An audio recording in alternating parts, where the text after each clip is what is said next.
хамгийн муу өөрийгөө хайрладаг хүмүүс чинь юу гэж эмгтэл хүмүүс юм билээ шүү дээ. Нэг ээж үүрдэг. Тэгээд хүүхд төрүүлчихсэн болохоор би хүүхдийнхээ төлөө гэр бүлийнхээ төлөө гэж боддог.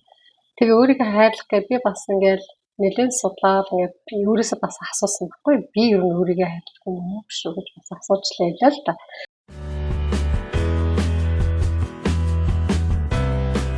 Сайн байцгаана уу? Өнөөдөр зулаагийнхан дугаар сэтгэл зүйч, коуч Алтайгч маань оролцож байна. Алтайгч минь өөрийгөө танилцуулаарай. Олон гуншингууд энэ одоо хэлж мэдэхгүй байна. За. Намайг яг ерөнхийдөө Хугны хөгжлийн институт гэдгээр маань хүмүүс нэлээд сайн мэдэх ба. Тэгээ 2012 онд Хугны хөгжлийн институтыг үүсгэн байгуулаад тэгээд тэр цагаас хойш ерөнхийдөө сэтгэл судлал, Хугны хөгжлийн салбар дээр ажиллаж байна. Нөгөө байгууллагын нэр нь Хугны хөгжлийн институт бис илүү асуучлаа. Хэтрийг хэлсэн юм тийм. Тэгээ таныгаа бас нэг бас рекламдах гэдэг. Хугны хөгжил гэхээр би ингэж ойлгож байна зөв.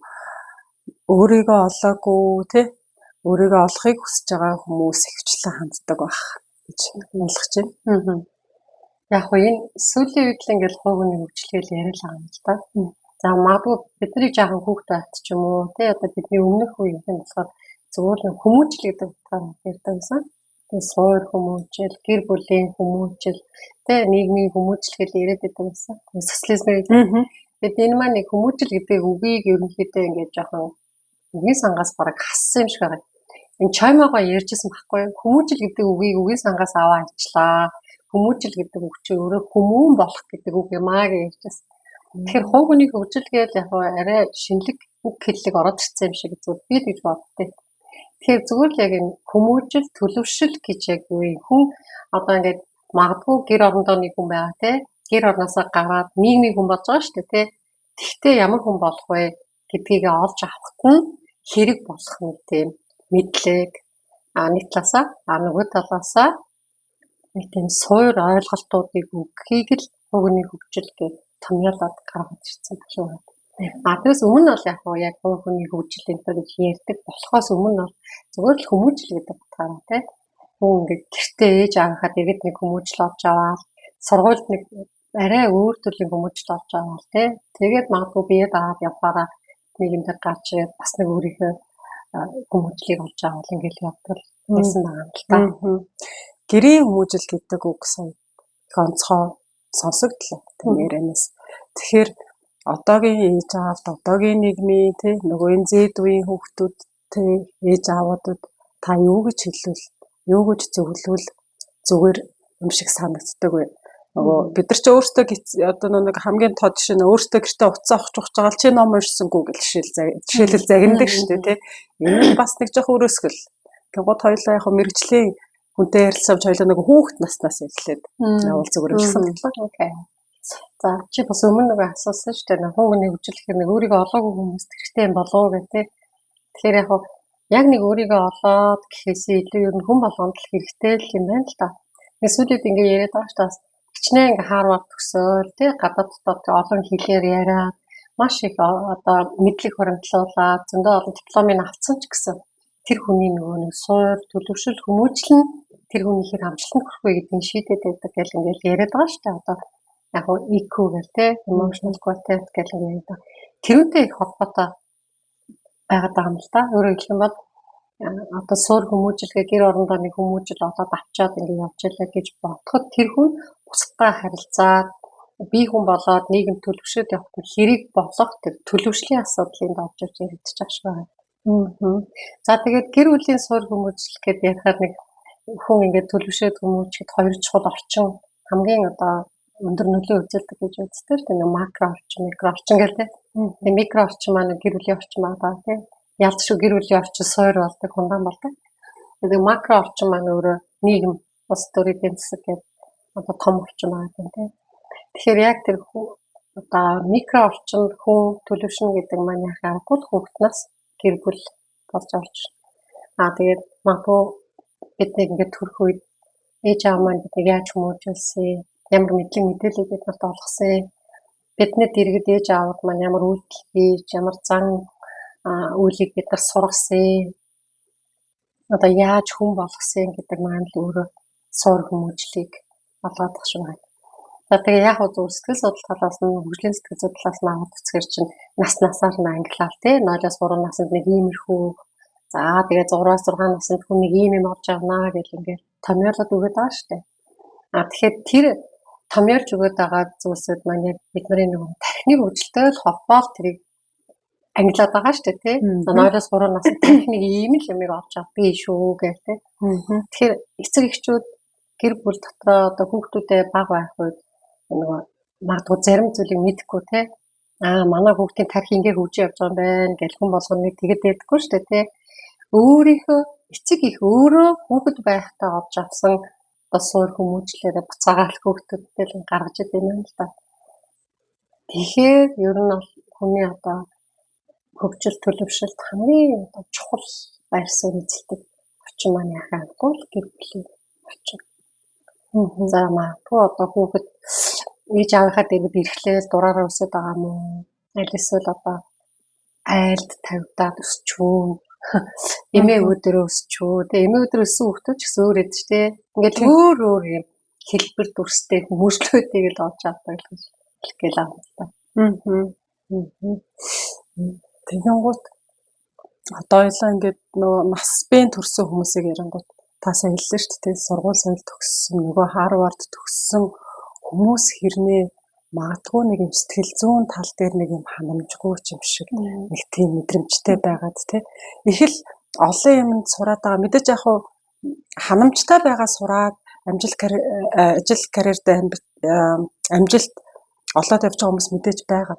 Гэхдээ нэг юм өөрийгөө олохгүй тий. Нэг юм өөрийнхөө хийж байгаа ажилдаа ч юм уу өөрийнхөө сураад ахт нэг тийм өөртөө нэг тийм ханамжгүй мэдрэмжтэй хүмүүс таньдаг. Ханддаг байх гэж бодож байна. Яг гоё. Яг ингээд одоо жишээлбэл өөрийгөө олох гэдэг сэдв хоёлаа ингээд хүндэд ярьж байна шүү дээ. Тэгэхээр энд нэг шалтгаан бас байж болох юм тий. Яагаад өөрийгөө олох гээд гэдэг ч юм уу. Ингээд өөрийгөө олох юм шалтгаан одоо би болчихвоо гэдэг ч юм уу. Тийм асуулт бас гарч иж магадгүй юм шиг байна. Тэгэхээр яг нэг ажилдаа сэтгэл хангамжгүй байдаг ч юм уу. Эсвэл ингээд хийж байгаа зүйлээсээ таашаал авахгүй тий. Би яг юуны төлөө энэ ажлыг хийгээ яваад байгаа. Өглөө 6 цагт босоод яах гээд яваад байгаа гэдэг асуултууд өөртөө гарч ирдэг ч юм уу. Аль эсвэл одоо орчин байж тий. Одоо тэр орчинд таалагдахгүй одоо яар юу болоод байгаа гингүүд хүн яадаг гэхээр одоо насан турш хүмүүсээ ярьж байна л да хэлээ тий. Тэгэхээр нөгөө хамгийн эхлээд нөгөө сэтгэл ханамж нь байхгүй болоод эхэлж байгаа. Дараа нь ямарч бүтээмж болчихдог. Тэгээ сүүл рүүгээ яах вэ гэхээр нөгөө бүх юм утгачлаа авдаг. Тэгэнгүүт л хүмүүс ингээ өөрөөсөө асууж эхэлдэг юм шиг байна л да. Би яг юу хийгээ яваад байгаа, би яг хийн, энийг хийх хүн юм уу биш юм уу гэдэг юм магадгүй юм асуултууд тавьчих байна. Тэгтээ бас нэг юм байдаг юм лээ. Хүн болгон бас тэгдэггүй л юм л дээ. Одоо хүн бол би юм бэ, би яг хийн болоо гэж бас асуудаггүй л гэв. Ямар хүн яг тэрийг ингээд өөрөөсөө асуугаад эхэлж юм гэхээр илүү ингээд нөгөө одоо бид нар эрен сэтгэл судлал дээр асууж үзчихсэн тий чи дөнгөж төрөхийн хэлжсэн анхдагч хэрэгцээ анхдаг чадварууд байгаа шүү дээ. Тэр нь ингээд батаа нэлээд сайн хөгжсөн хүмүүс энэ асуултыг өөрөөсөө асуудаг юм л дээ. Арай эрт асуусан үед тий. Магадгүй. Гэтэл хүн болгон бас чаддаг. Өөрөөр хэлэх юм бол за би энэ ажлыг хийгээл цалингаа аваад амьдрал бусад хүмүүс ингээд амьдарч байна. Би яагаад болохгүй гэж гэдэг ч юм ингээд баг ингээд маас ингээд өнгөрчихэд байна л да. Тийм дундаас нэг хүмүүсийн нэг 10% энэ асуултыг баг өөрөөсөө асуудаг гэж үздэг шүү. Нэг баг байдаг юм л да. Тийм үү. Тэгээд тэр асуултыг хайгаад явж байгаа нь өөрөө хангалттай том шалтгаан, хангалттай том дэвшил гэж бас. Яг үнэ. Одоо жишээлбэл зарим хүмүүс магадгүй ингэ ирсэн ч тэтгэвртэй гарах гэж гинтний ажилласаа гадлаа гэдэг чинь тэр аюу том зүйлийг олж харцсан байгаа байхгүй. Гэтэл ихэнх хүмүүс тэтгэвртэй гарах гэж байгаа ч одоо ингээд төвчээл шүдээ зугаал гэдэг ингээл тоолол юмчдаг. Тэгэхээр тэр яг өөрийгөө олно гэдэг процесс чи өөрөө өөрийгөө хайна гэдэг процесс нь өөрөө бараг амжилт байна. Төрөө чи нөгөө өөрийгөө олох гэж хоёлоос ярихад нөгөө таныхаар алтайгчийн хувьд одоо өөрийгөө хайрлах гэж юу вэ? Ингээл бид нар ингээд сэтгэл судлал яриад явангуут нөгөө өөрийгөө олох, өөрийгөө дотгошоогоо чагнах гэх хүмүүс ярьж байна. Тэгээ явж нөгөө өөрийгөө хайрлах, өөрийгөө хүлээн зөвшөөрөх гэдэг нэг сэдвэр орчод байгаа. Тэгин гут алтай хичээх хувьд өөрийгөө хүлээн зөвшөөрч хайрлах гэдэг нь харин тийм ээ. таны Өөрийгөө хайрлах гэдэг чинь өөрөө аюу тийм субъектив ойлголт юм билээ шүү дээ, тийм ээ. Аюу субъектив. Тэгээд яг гоо эмэгтэй хүмүүс ингээд хамгийн муу өөрийгөө хайрладаг хүмүүс чинь юу гэж эмэгтэй хүмүүс юм билээ шүү дээ. Нэг ээж үүрдэг.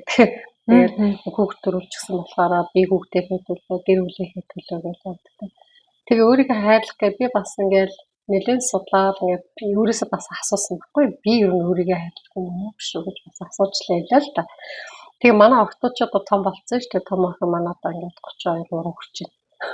Тэгээ том охин 100 гэвэл та ер нь явж өстой өөрийгөө айгүй муу хайрладаг хүн гэдэг үгийг охиноосоо сонссон баг. Тэгээ амхандаа өөрийгөө хайрлж ийн гэж бодоод яваад байсан. Тэгээ тэр үед юу гэж бодсон юм ямар тийм субъектив юм ойлголт юм бэ гэж ингэж бодсон байхгүй. Тэгэхээр бид нар ингээд нөгөө өөрийгөө хайрлж ийн гэхээр өөртөө анхаарал тавиал нэг тийм ядаж нэг дасгал хөдөлгөөн хийчихээ, витамин ууч юм уу ч гэж ингээд боддог шүү дээ.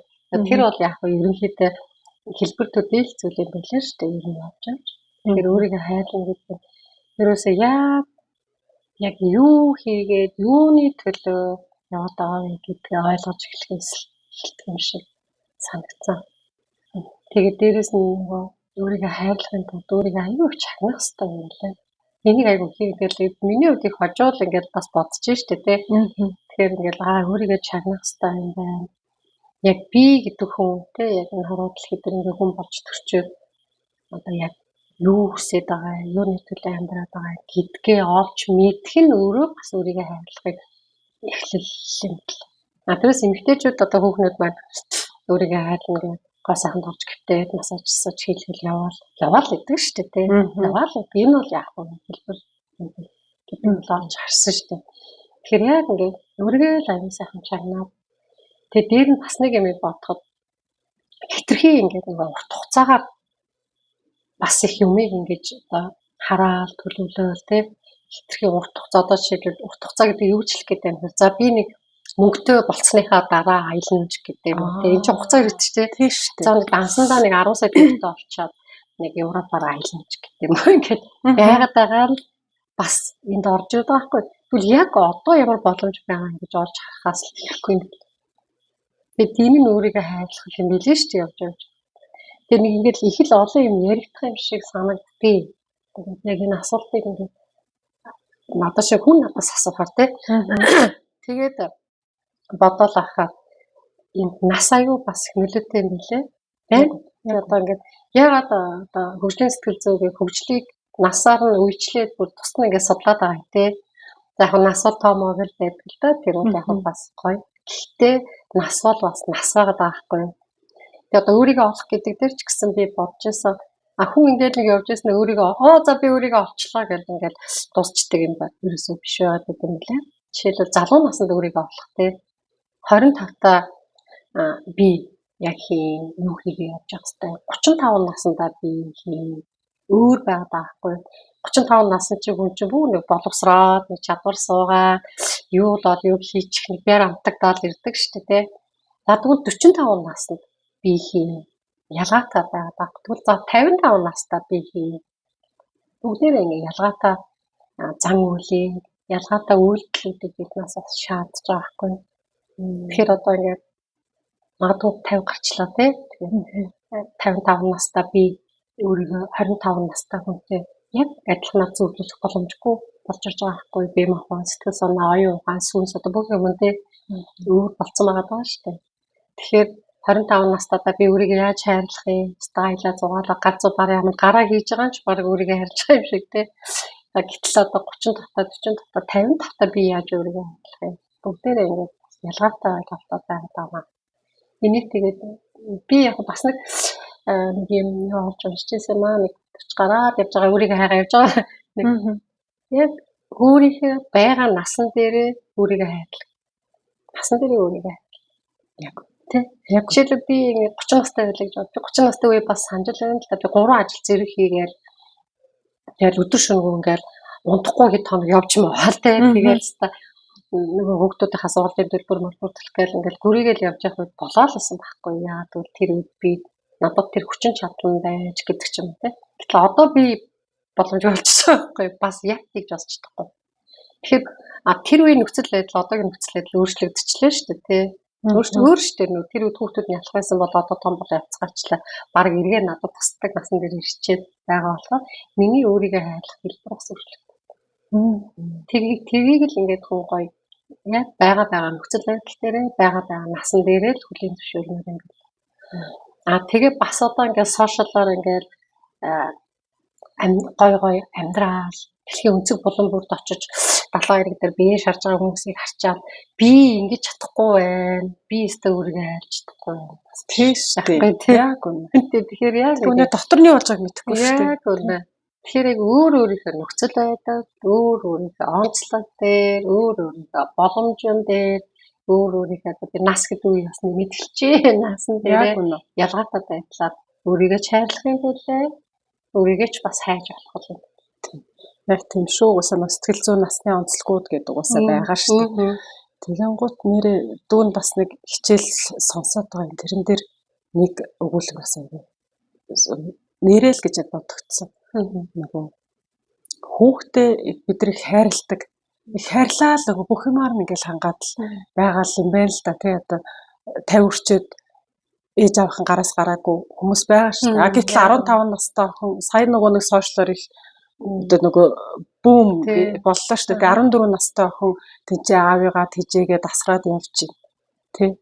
Тэгэнгუთ энэ хайрын хил хязгаар хэмжээг та тодорхойлвол одоо бидний үеийнхэн дотор ингээд өөрийгөө олоогүй ээж авахын гараас гараагүй нөхдүүд тань дээр магадгүй хандж байгаа. Тэ. Яг энийг болохоор нөгөө mature төлөвшил гэж л үздэг юм байна л да. Жишээ нь харахад ингээ сайхан том биетэй нас нь ингээ 40 хүрсэн 30 хүрсэн тэ төлөвшлийнхаа яг юун дээр нь алдсан нөхдүүд ирээд ах шиг байна л гэж.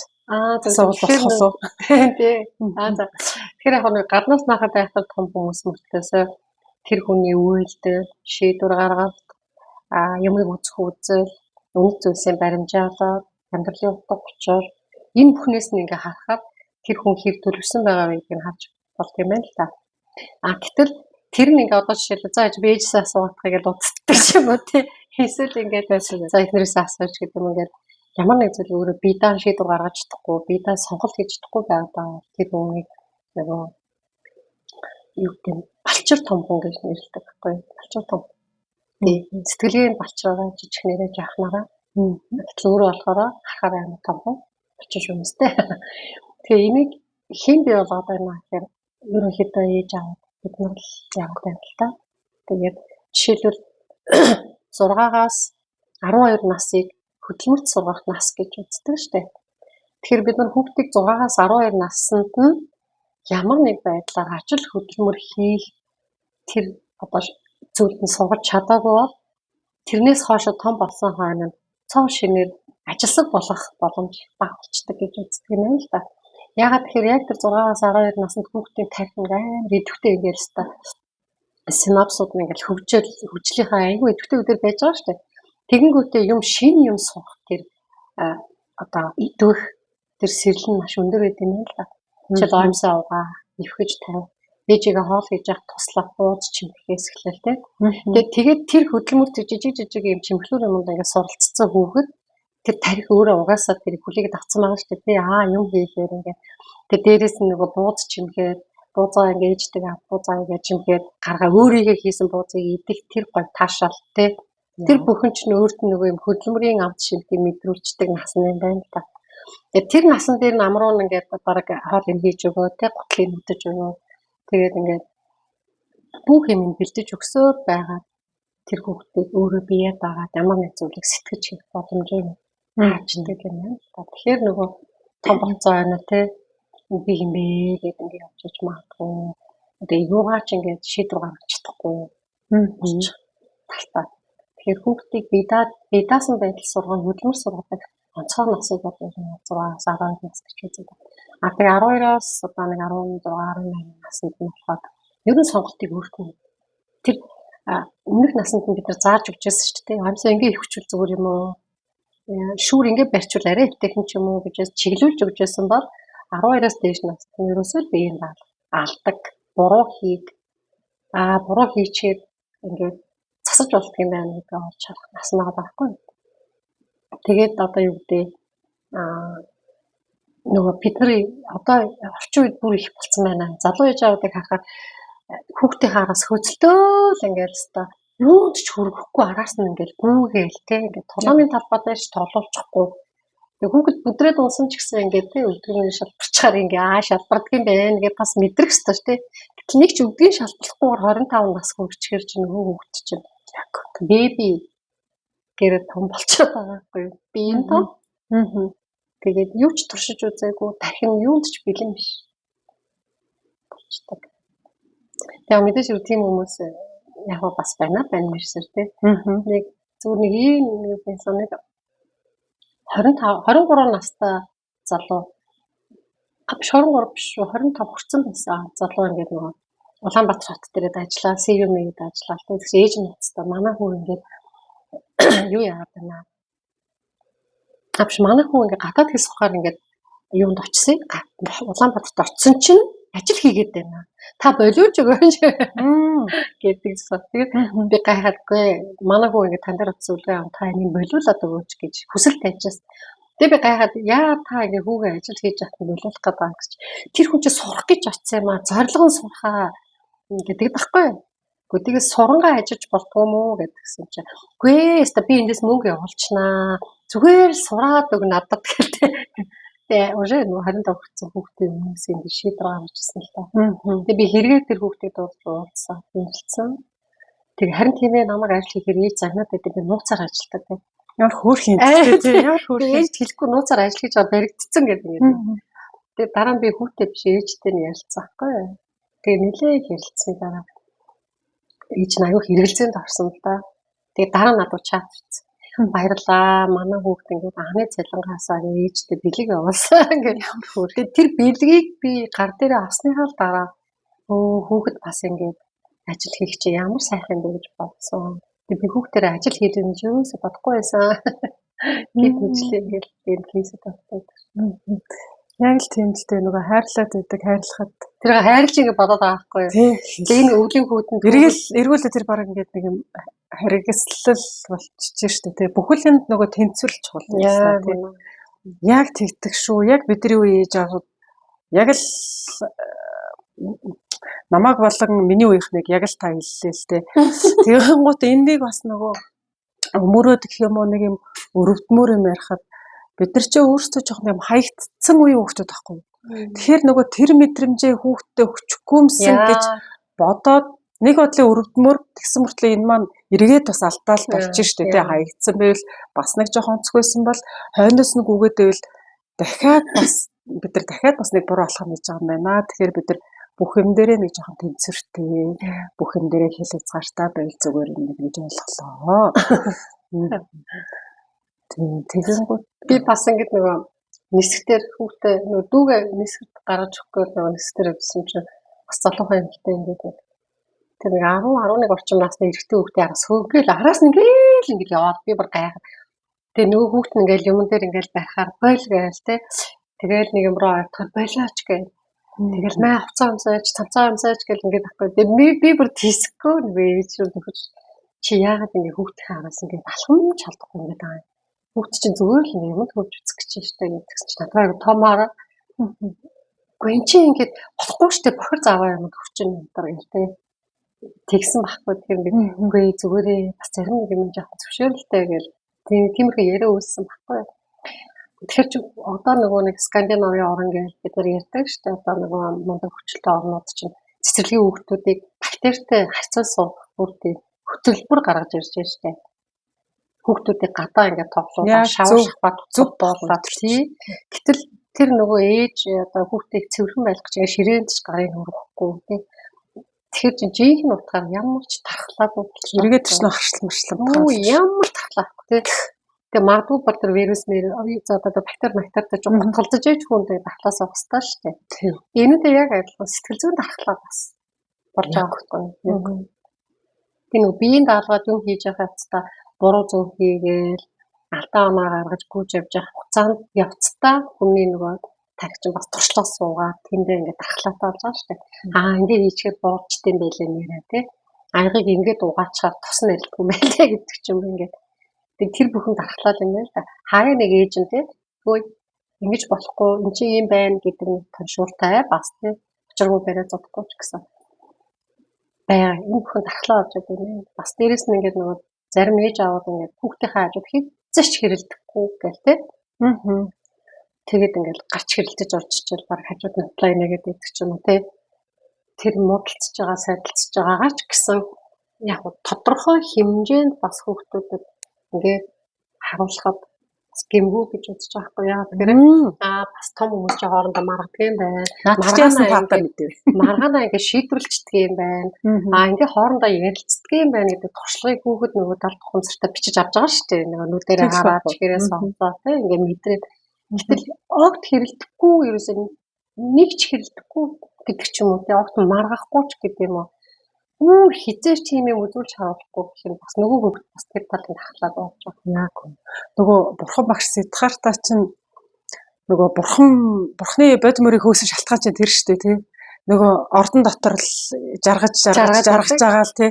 Ордны хашаанаас гарсан чинь яасан. Тэгээ нөгөө үхэл, нөгөө хэрүүл, нөгөө өвчин зовлон хараад одоо тэр сэтгэл судлал талаас ярингууд тэр хүүхд зүгээр шоконд орсон байгаа. Яг үнэ. Шокерсон даа би энд ингээд туслая гэдэг.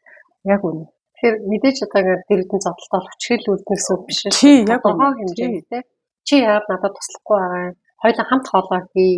Энийг ингээд хамт хийх яагаад болохгүй гэж мэддэг ч юм уу юм. Ойр зургийн тий. Хоолойны өнгөч гэсэн мэдээж алдаахан бийжчихлээ гэж ярина л та. Тэгээд нэг тийм нэг юм бүр нэг юу ч үзүүлэхгүй юм гэдэг нь өөрөө нэг айхтар одоо мундаг хүн гаргаад ирж байгаа гэсэн бас биш гэж би л боддог. Зүг баха. Ер нь зүг баха. Би бас яг саналаар нийлж байна. Мэдээж ямар тийм бидтэй ингээд хажууд нь бүр амар чанга дугаар яриад тахгүй зодтолтой тахгүй. Тийм хүчирхийлэл биш шүү дээ. Энийг ялгаж ойлгох хэрэгтэй. Маш зөв. Өстой гоё ойлголттой натгах чинь. Хаяа нэг хажууд нь хэрэлдээлээ. Тийм ядаж нэг юм хүмүүс бас маргадаг, маргаан зөрчлөөг даван туулдаг гэдэг тэр мессеж бас байхад гэнэ. Алтаагчтайгаа хоёулаа фэйсбүүкийн найз би таныг дагдаг. Тэгэхээр сургалт семинар хийж их орон нутгаар явах юм аа. Тэгэнгүүт надад сонирхолтой санагдчихэв. Хотод байгаа хүмүүс, орон нутагт байгаа хүмүүсийн одоо тэр ялгаа нь яг ингээд юундэ байгаад байна. Тэнцээ нэг алдаа байгаа бол энцээ нэг оноо байгаа шүү. Тэр хоёрыг ингээд дэнслээд гэх юм уу нэрвэл давуу тал сул талын Монгол хүн гэж хэмбэ гэдэг тэр суур судлаа байдаг юм байна л да орчин үед баг байхгүй юм шиг байна. Нэг хатдаггүй. Тэгээд дээгийн үеийн одоо 13 дор зүүн үеийн монголчууд гэх тээ Чингисийн үеийн монголчууд эдгээрийг судалсан юм их байгаа шүү дээ. За тэгээд малчин монгол хүн гэх тэгээд судлаад ингээд үзэхээр монголчуудыг даруу төвдөө одоо тэ ингээд доороо сууртай бууртай ингээд хурдан түргэн ажиллаад байдаггүй. Тэр флегматик темперамент хамгаалсан тийм хүмүүс гэсэн тодорхойлолтод байдаг юм л да. Тэгээд би нэг яагаад хийж байгаа хэрэг яг хөдөө байгаа хүмүүс болохоор ингээд мал аж ахуйтайгаа илүү ойр яг байгаль орчинтойгоо илүү ойр амьдардаг шүү дээ. Тэр утгаараа яг нэг айхтар хотод амьдарч байгаа энэ их төвжил хотод амьдарч байгаа хүмүүсийг бодоод харцангуй нөгөө стресстэй бухимдаад шалтгаан багтай. Нэг талаараа нөгөө талаараа ингээд орон нутагт амьдарч байгаа хүмүүсийг анзаарахад юм жаа гинэн цайлган Монгол хүмүүс яг л Монгол хүмүүс хоёр зан л да тий гинэн цайлган гэж байдаг тий. Одоо жишээлбэл таньдаг ах гэвэл тэгэл болоо юусоо тий юу ч өгч яахч билээ. Би тань штэ гээл одоо мөнгө өгчдөг ч юм уу тий. Тэр нэг Монгол хүний менталит байгаа штэ тий. Ойлголтууд нь яа тэр өөрөө нэлийн байж байгаа. Яг орон Улаанбаатарт ороод ирэхэд яг хүмүүс аюу завгүй тий ингээд хамар цагаа зам дээр өнгөрүүлээд тэрүүн дээр бухимдаад гэр орондоо хүүхдүүдтэй гарах цаг байхгүй тийм завгүй байгаа гэдэг шалтгаан ч юм уу тэр утгаараа илүү их тийм стресстэй бухимдалтай байх шиг. Гэхдээ бас юу илүү ингээд сонсоо судлаад ийм их бачимдсан нийгэм дотор бас амьдрах гэж илүү их хичээл зүтгэл гаргадагаараа бас илүү их юм сурах гэсэн тэмүүлэл өндөртэй. За тэгэл орон нутагт яг нэлээ тайвширсан, тайван тэгээд баргийн юм нэг тоодгүй тэр зангаараа байж байна. Тийм л ялгаа харагдав. Зав сая цаг зав гэл ярьлаа тий. Тэгэнгүүт хүмүүс нөгөө нэг их ажилгүй мөртлөө нөгөөтгөө төлөвлөөгүй гэсээ болоод стресстэй байгаа юм шиг санагддаг. Тэгэнгүүт та чинь цагийн менежер ярьдаг хүн шүү дээ. Энэ тал дээр цулагийнхаа сонсогчдод зөвлөгөө хүргүүл. Ер нь яг стресс бууруулах аргууд гэж бид нар ярьдаг тий. Тэгээ стресс бууруулах арга гэж ярьдаг. За аргачлал бас хүмүүст хэрэгтэй гэдэг тий. Нөгөө талаасаа өөрийгөө олох аргач гэдэг юм уу. За бас өөрийгөө хайрлах аргач гэдэг юм уу. Ингээ өнөөдөр яаж байгаа сэдвтэй ингээ холбох юм бол энэ дотор айл хэдийн төлөвлөлт орж ирдэг. Тодорхой хэмжээний зүг чигтэй. За энэ жилийн хувьд би нэг ийм баримжаалалтай амьдрнаа. 2026 он миний хувьд нэг ийм он байна гэдгийг өөрчлөлт харчихсан юм байна. Иймэрхүү байх нь стрессийг бууруулдаг гэж үзэж байна. Бас магадгүй өөрийгөө хайгаад тэмцэж явж явах юм бол тэр нэг 2-3 жилээр төлөвлөсөн төлөвлөгөөний дотор таны хайж яваа би тэнд байж авч шинэ. Юу зориод яваад байгаа, юу бүтээлгээд байгаа. Тэр дотор та байгаа шүү дээ, тий. Нөгөө талаасаа өөрийнхөө зорилгынхаа төлөө, дуучлахаа төлөө амьдрнаа гэдэг нь өөрөө бас өөрийгөө хайрлаж байгаа. Би өөрийнхөө зорилгын төлөө амьдраад байгаа маа эсвэл хэн нэгний зорилгыг одоо хэн нэгний одоо хаашаад нийцэж амьдраад байгаа мó гэдэг чинь амар ялгаатай шүү дээ, тий. Тэгэхээр тэр бас орж ирдэг. Тэгээ энэ төлөвлөлт гэхээр яг бас нэг юм хэцүү ч юм биш л дээ. Тодорхой хэмжээнд баримжаалаад бичээл тэмдэглээд нэг юм самбар энтер дээр тэмдэглэчихсэн тий. За би нэг эмэгтэйчүүдийн нэг мөнхийн хүслээд турна гээл тий. Шинэ жил болох гэж турна гэдэг чинь тэр мэрийгээ ч гэсэн за би нэг одоо нэг 3 кг хасчнаа гэдэг ч юм уу. Нэг тоогоор илэрхийлчихсэн цаг хугацаатай тэгээ нэг хүрх үйц нэг би нэг хүрч чадандаа гэдэг нэг баримжаалчихсан нэг иймэрхүү зүйлийг өөрөө ингээд урьдчилж хараад бичиж тэмдэглэчихсэн байгааг нь төлөвлөөд гэдэг юм та. Томьёолох юм бол тэр нэг амар ингээд илүү тодорхой болох нь шүү дээ. Тий тодорхой тоо авчих хэвээр. 3 сарын дотор 3 кг гэдэг ч юм тоо аягүй. Тоо ч өөрөө юм тодорхой болчихдаг байхгүй юу? За 6 дугаар сар гэхэд 6 сарын 1 гэхэд ийм болсон байна гэдэг ч юм уу тийм. Эсвэл 7 сарын 11-ний тоо ороод байна шүү дээ тийм. Наадмын амралтаар гингэн тэгэн тэгсэн ингэсэн ингийн тулд надад тэдэн төгрөг хэрэгтэй 6 сая төгрөг энтер гэдэг ингээд тэгэхээр бол би ажиллаа тэгж хийн гэх тийм. Тэгээд тийм дотор хугацаа байна. Хэмжигдсэн байна те тоогоор ингээд мөнгөнд өнгөөр ч юм уу хэмжигдсэн байна, тоо авсан байна. Тэгээд би хийж чадахгүй гэдэг нь баримжаалал бас тэнд байж байгаа шүү дээ. Яг нэг 15 сая гэж бичих цац чинь начих би 10 хүрэндээ гэдэг ч юм уу ингээд нэг тийм. Жишээлбэл 15 сая төгрөгийн төлөө зүтгэж байгаа юм уу 15 тэрбум төгрөгийн төлөө зүтгэж байгаа юм уу гэж бодъё да. Тэгвэл би 15 саяд нь хүрэх нь илүү магадлалтай байна уу 15 тэрбумд хүрэх нь илүү магадлалтай байна уу гэдэг баримжаал гэдэг байхгүй. Тэгэхгүй нөгөө нэг өөрийнхөө хүрэхгүй хитрхи өндөр юм тавьчихаараа нөгөө төндө хүрч чадахгүй байх гэж бодонгуудаас хүн өөрөө бас уучдаг байхгүй. Юугаа ч хэлчих бах тийм аа. Боо угаасаа бүтэхгүй байх шиг. Ингээ энэгээр мөн монжол явж байгаа мөрөө явж байгаа гэдэг яг гэдэг юм л та. Тэр төлөвлөлт гэдэг нэг амар ингээд том бодохгүй нэг иймэрхүү байдлаар ингээд нэг баримжаалалтай явахын хэлээд байгаа. Тэгээд төлөвлөгөө дотор нэг анхаарах гол чухал зүйл юу гэдэг нь тэгэхээр тууштай байна. Яаж игээл би яг энэ 7 сарын 1 гэхэд яг нэг гिचэн тэгчин гэдэг нэг бичсэн байгаа шүү дээ тий. Тэрүүндээ тууштай бууж өгөхгүй байх. Тэгээд бууж өгөхгүй тууштай байхыг бас нэг Паретогийн зарчмаараа явуулнаа. Нэг 80% нь тий. За 80% нь хүрхийг л хамгийн том амжилт гэж үздэг байгаа шүү дээ. 20% нь бууж өгч болно гэж байна.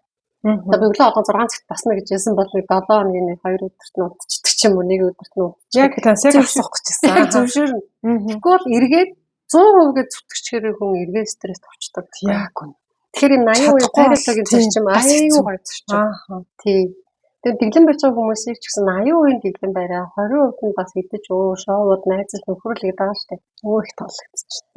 Тэгээд нөгөө нэг төрсөн өдөрт очичоод би дэглэм барьж байгаа гэж тоогт идэхгүй суугаад тахаар бас нэг тухгүй хүмүүсийг тухгүй болгочтой шүү дээ. Найлал талдаа тухгүй л дээ. Өөрөөш тухгүй дээ. Тэгэхээр төрсөн өдөрт очиод нэг наргид цэнгэх хэмжээний дэглэмийг алдаг гэдэг аахгүй юу?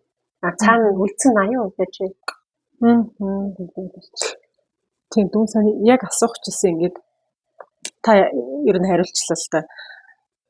Ингээд талтарчул яах юм бэ? Тэ нөгөө юм алдчихул яах юм бэ? Тэ тэгэхээр нэг өөртөө яаж эргүүлээ зөвлөө хандах вэ? Нэг тийм юм байж болох штэ гэж яг яаж тийм тэнцвэртэй байх тал дээр та зөвлөгөө өгч гэж яг асуух гэсэн чинь яг уучлаад хариулсан. Яг гоё Паретогийн зарчмыг барай явуулчихад ер нь аягүй удажгүй байдаг байхгүй. Жишээ нь гэр бүлийн харилцаач гэсэн ингээд 100% тээвэрлэлээр үнэлцэл амар ингээд 100% найрсаг харилцаа байхгүй шүү дээ. Энэ дотор 80% шүү дээ. 20% бас ингээд мэдээ зөрчлүүд явж байгаа шүү дээ. Тэрийгээ зохицуулаад явахыг хэлж байна л та. Тэрнээс биш ингээд хизэж бүх юм 100% байждаг. Бүр одоо мэдгүй нэ. Хин 100% байх гэдэг юм. 100% байх боломжгүй л дээ. Ямар ч хүн би боломжгүй гэж бодож байна. Тэгэхээр тэр нэг гоё 80% зарчим бол аюул тийм хүмүүсийг бас тайвшруулдаг. Гоё. Маш их баярлалаа. Сайхан ярилцлага боллоо. Өдөө хүртэл ингээд магадгүй хөтлөгч миний чадвар дутаад энийг асуусан бол би энийг хүмүүст хэлээд өгчмөр байсан юм аа гэж. Миний үлдсэн тийм асуулт танд магадгүй байна уу? За хойлоо нэг анх ярихтаа өөрийгөө олох гэдэг сэдвүүд ингээд хүндий гэж юмсан дээ. Энэтэй холбоотой нэг Жохари гэдэг нэг Жохаригийн цонх гэдэг байдаг шүү дээ. Ингээд 4 цонхонд хүмүүсийг ингээд хаваадаг. Тэгээ энэ надад бас анх би өөрөө нягтлан бодож ажил хийж гүйж явж байгаа. Сэтгэл судлал руу ингээд орохдоо бас өөрийгөө хайгаа гүйж явж байгаа хэрэг болсон. Тийм онол гэх юм уу юм дээ байдаг байхгүй. Тэгээ энэ дэр ингээд 4 цонхонд ингээд биднийг авч тавьчих жаа. За эхлээд эхний цонхон дээр чи яг хин юм бэ? Чиний мэддэг чи юм бэ гэж байна. Алтан цэцэг өөрийгөө яг ямар хэмжээнд мэддэг вэ? Би одоо нэг тийм хүн дэгдэг би яг нэг тийм юм дотоод ургуу гэдэг бид нар нэг өөрийгөө тодорхойлжтэй шүү дээ. Нөгөө цонхонд нь болохоор бусдыг мэддэг алтан цэцэг. Хүмүүс намайг юу гэж тодорхойлдог? Хүмүүс намайг яаж мэддэг? Хүмүүс намайг одоо юу гэж тодорхойлоод хинбэ гэж гаргаад ирсэн гэдэг нэг алтан цэцэг байж байгаа. Тэгээд дараагийн 2 цонхыг нь ерөнхийдөө харанхуй цонх гэж нэрлэж байгаа хгүй. Эхний 2 цонх нь нээлттэй. Одоо ингээд яхаар нэг сошиал фейс байх шүү дээ. Ингээд нийгэмд намайг таньдаг хүмүүсийн тодорхойлцсон гэдэг. Нөгөөт нь би өөрийгөө мэддэг юм. Нөгөө 2 цонхон дээр нь харанхуй гэж байгаа нэрлэж байгаа хэрэг. Ерөөсөө хүмүүсийн мэддэггүй алтан цэцэг. Нэг цонхон дээр нь байж идэв юм л та. Та нар миний одоо чилбитээр ингээд найзлаад өгөхлээр нэг ганц 2 жил ингээд болж байгаа. Шамд миний мэдгүй юм байна шүү дээ. Намайг мэдгүй байлгүй. Зөндөө юмнууд байж байгаа тийм. Тэр гэсэн юм байна л да би. Нөгөө харанхуй цонхон дээр нь би ерөөсөө өөрийгөө мэддэггүй бас байдаг юм аа. Гэтэл хүмүүс чи тийм штэ гэж хэлдэг штэ. Тэр хэсгийг аваад ийм 4 юм цонхон дээр хүмүүсийг ингээд тайдаг Жохаригийн цонх гэдэг. Тэгэхээр тэр 2 харанхуй цонхыг жоохон нэ гэж байгаа. Тэгвэл хүмүүсийн мэддэггүй би өөрийгөө яг одоо нээлгэн гэж байна штэ. Тэгэхээр хүмүүсээс асууж байна та. Манай охин нэг Лондонд сурж байхдаа над руу нэг өдөр ингээд ярихгүй юу? Ээжээ та намайг нэг сайн тодорхойлохдоо миний давуу талууд уу, миний сул талууд уу, та намайг нэг гой тодорхойлоод манад даалгавар өгсэй. Ээжээсээ, найзаасаа тэгээд хөндлөнгийн хүмүүсээс өөртөө асууж ирэх. Тэгээд би охиныгаа ингээд хэлэхгүй миний охины давуу тал нь юм, сул тал нь. Бүр ингээд уйлаа. Та ээжээ энийг надад ингээд эртний хад хэлж байгаа юм байна. Би зөв хоёлоо уйлжсэн. Тэгэхээр нөгөө хүн өөрийгөө олно гэдэг энэ процесс өөрөө нэг тийм нэг өөрийгөө хайгаагүй жижигс болчдөг юм бас биш юм байна л да. Тэгэхээр хүмүүсээс асуу. Бас тийм аргыг тэр хоёр харанхуй цонхыг нэгний арга нь болж байгаа байхгүй маш тийм маш хэрэгтэй нөө. Ээжээсээ ингэ ээж би яг хин би та намайг тодорхойлох гингүүд чиний бодоогүй санаагүй маш олон юм хэлж өгд юм байна. За найзаасаа асуу, татны найзаасаа тий. Бүр өрсөлдөгчөөсөө асуу гэж байгаа байхгүй одоо чиний өрсөлдөгч нэг бүсгүүдийн суучаад чи намайг юу гэж боддог. Ингэдэг юм байна. А нөгөө нэг харанхуй цонхоо яаж нэг вэ гэж байгаа тий. За ингээ хүмүүс намайг тодорхойлчлаа. Тэгээ нөгөө нэг бүр тас харанхуй цонхоонд байна. Хүмүүс ч намайг мэддэггүй бараг би өөрөө ч мэддэггүй тэр хэсэг мэдчихэдэг юм. Тэгээ энийг одоо өөрийгөө нээж болохын тулд одоо өөрөө тунгаан бодох асуулаа. Өөртөө жоохон цаг зарцуулах. Яахан бодож туугаа юм бүгд хийх тийм шаардлага гарч ирдэг. Тэгээ энэ жохорогийн цонхон дээр ажиллахад бас хүн аягүй тийм өөрийгөө нээж бас өөрийгөө цааш нуруулах боломжууд багтдаг юм л да. Тэгээд би нөгөө сэтгэл судлалын салбар руу галзарч ороод дахиж сураад чигнэлийн төрж гарсан aanуудыг сурсан шүү дээ. Тэгээ намайг яг нэг төчүүрээд мэрэгчлээ солиод ингээ өөр мэрэгчлээ эзэмшээд хүмүүс бас аягүй урамшдаг юм байлээ. Болох юм байна штэ, болдго юм байна штэ.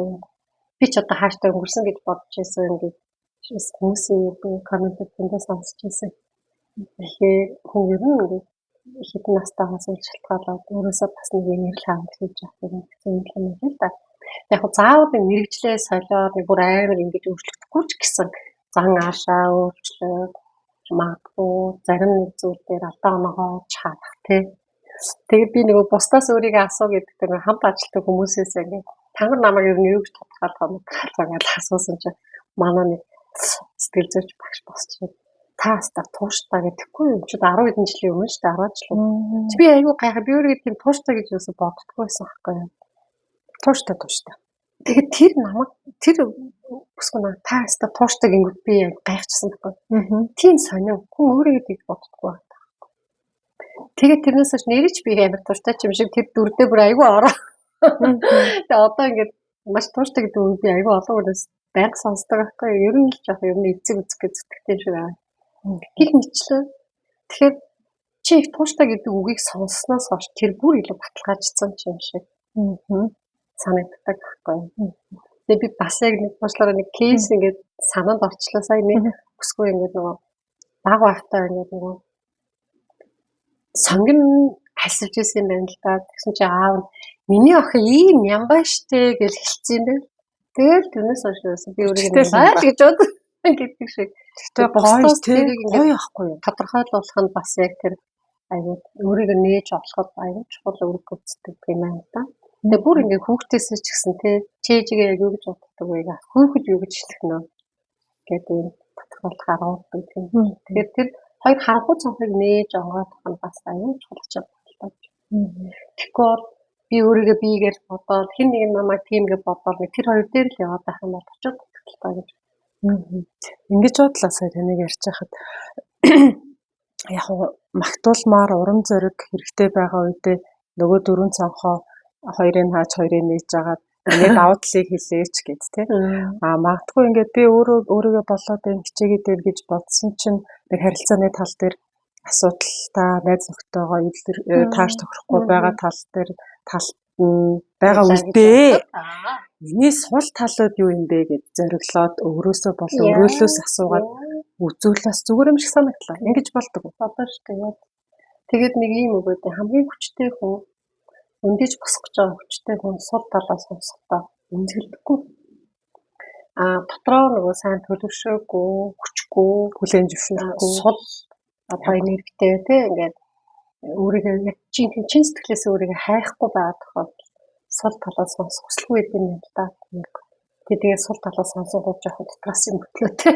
Чи намайг тэгж бодоод байгаа би тийм биш гэдэг шиг юм үлдээ нэ л да. Дотроо хүн ингээд хэр их хүчтэй байв тэр хэмжээгээр сул талаа шүүмжлэл ч юм уу тийм зүйлээс сонсохдоо зүгээр нэг юм объектив байдлаар сонсоос авчдаг гэж. Дотор тал нь хамгаалалтын систем маань хүчтэй ажиллаж байна гэдэг чинь сул байна гэсэн үг шүү дээ. Тэгээ сул багтсан маань тэрэнд эмзэг өөр дээрээ сүртэй хүлээж авдаг юм л та. Алтаатай оноотой өөрийгөө бас хайрлах сураагүй л байгаа юм хэлбэр тийм. Тэгэхээр хүн төгсөх боломжгүй шүү дээ. Тийм. Тэгэхээр тийм би бас яг хүмүүсийн тийм байгаасаа гэж боддог. Би бол өргөлждөг шүү дээ. Өө надад тийм нэг сул талууд байгаа гэхээр яг хүмүүс гаднаас хараад тэрийг их тийм зөрөгтэй хэлжлээ гэж боддог. Яг энийг хэлэхэд гэхдээ яг зөрөг маш их шаардлагатай байхгүй. Зүгээр ингээ харахад ингээд нэг юм завгүй юм шиг харагдаж байгаа боловч гэхдээ ингээд хэлчихвэл нөгөө талдаа өрөөлт ч өөрт ч хамрын. Гэхдээ би энийгээ чаднаа. Тэг энийг би чадна. Энэ дээр өстө надаас тусламж авч болно. За энэ дээр битээ над дээр ирээ би угаасаа чадахгүй. Гэдгийг хэлчихвэл хүний цаг хугацааг ч хэмнэн тий. Би дуусна тийм байх гэж хичээгээд л байна. Зориод л байна тий. Хичээж бүгдээрээ зорж ин дөө одоо тэгээ хүн нэг сурч дуустдаггүй, хөгжиж дуустдаггүй, өөрийгөө хайж авч дуустдаггүй гэсэн ч тийм бодоод байгаа шүү дээ. Хүүхдээ ингэж өгдөг юм байна гэж ойлгоод өгөх байх та тий. Хамгийн эсвэл. За маш их баярлалаа. Богинохон хугацаанд энэ нэг мэдлэгээс томхон шангаар шулдаж утгаж авахыг маш их хичээлээ. Тэгээд ихчтэй маш их одоо тэр хөдөөр нутгаас ирсэн шүү дээ тий сургалтаасаа. Олон хичээл сургалтынхаа хажуугаар дүүгийнхаа подкастад цаг заваа зориулаад төрөлцөн ирсэнд маш их баярлалаа. Ихчийнхээ ажилд томоос том амжилт хүсье. Олон хүнийг хөгжүүлж, өөрийгөө нь олуулж, нийлгэж, амьдралд наад жаргал бэлгэлээрэ гэж хүсэн ерөөё бэлгэлж байгаа. Гэхдээ илүү хийх. Таны ажил маш гоё ажил шүү. Маш буянтай тий. Шигшгаар ажиллах бол буянтай ажил байна чинь тий. Нийгэм талаасаа гэх юм бол нийгэмд хэрэгцээтэй ажил. За би тэгээ бас дүүтэй баяр хүргье. Тэгээд бас өөрийгөө ялаад ийм гоё ажил эхлүүлээд ингээд явж байгаад айгу баяртай бай. Тэгээд сонсонгуудаа айгу баярлсан. Ваа манай зулаа та нэрээ. Тэгээд би чамайг анх танилцчих үеэсээ л ингээд ер нь л ингээд гоё гэж айгу хэлдэг штэ тий. Хэлдэг байсан штэ. Тэгээд хоёлаа бас жоохон зөрчилд орж ирсэн. Тэгээд үнэхээр чи сэтгэлээсээ гоё ч олж харсан шүү. Тэгээд үнэхээр гоё бүсгүй гоё тэгээд бүхэл юм гоё. Тэгээ өөрөө ингээд зоригтой байгаа. Өөрийгөө ингээд шууд илэрхийлж хэлнэ гэдэг чинь өөрөө бас гоё. Тэгээ би гоё бүсгүйгээ баярлуулах юмсан гэж бодоод энэ юугаараа баян түүгээрээ байлна гэд өөрийнхөө нэг байгууллагаасаа эрхлэн гаргадаг тэмдэгтэрнийхээ дээжээс авчирлаа. Тэгээд зөндөө олон зүйлийг бичиж тэмдэглээд олон хүмүүсийн амьдрал бас гэрэл хийгээ нэмээрээ. За баярлалаа гэжтэй. Энэ нөгөө ихчээ маань гаргадаг ингээд өдрийн ингээд төлөвлөгөөнүүд байж идэг тий. Ер нь гэхдээ одоо хүмүүс мэддэг болцсон baах. Энэ дүүд нь маш одоо яг хэрэгтэй. Маш гэж би их олон ирдэг юм. За энэ дэвтэр болохоор ингээд их том хэмжээтэй байгаа. Хүмүүс яасан том ингээд гэдэг байхгүй юу? Том юм томд гэдэг үстэй. Тэгээд том дэвтэр дээр том бодож том сэтгэж бичээсэ гэж бодож байгаа. Тэгээд гоё Ван Гогийн зурагтай дэвтэр. Тэгээд дээрэс нь ингээд нөгөө хүн юм том дэвтэр дээр ингээд бодсон сансан зүйлээ сэтгэл хөдлөлтөөр гаргаж бичих нь чухал гэдэг юм л да. Бид нар жижиг дэвтэр дээр болохоор нэг ажлын жагсаалтчтэй шүү дээ. Сэтгэл хөдлөл гадаггүй. Том дэвтэр дээр сэтгэл хөдлөл гадаг юм байна. Яг үнэ. Өөрийгөө бүр ингээд хязгааргүйгээр бодоод ингээд сэтгэл хөдлөлтөөр бичдэг, гомдсон, ууралсан, эсвэл баярлсан хөрсөн бүхэл юм гадаг юм байна л да. Тэгээд тэрийг болохоор бас юу гэж нэрлэдэг юм хэрэг тарих зүрх хоёрын уулзах агшин гэж бас нэрлэдэг. Зүрхэн шүтэлцээ гэж нэрлэдэг. Тэгээд энэ дэвтэр дээр бас тарих зүрх хоёроо олон удаа уулзуулаарай. Маш их баярлалаа. Маш их баярлалаа. За баярлалаа. За ингээд цулагийнх нь өнөөдрийн дугаар бэлгтэйгээр өндөрлөж байна. Та бүхэн дугаараас олон зүйлийг олж харж дотоод руугаа өнгийн файлт чинь бас нэмэр болсон байхаа гэж найдаж байна. Баярлалаа та бүхэндээ баяртай.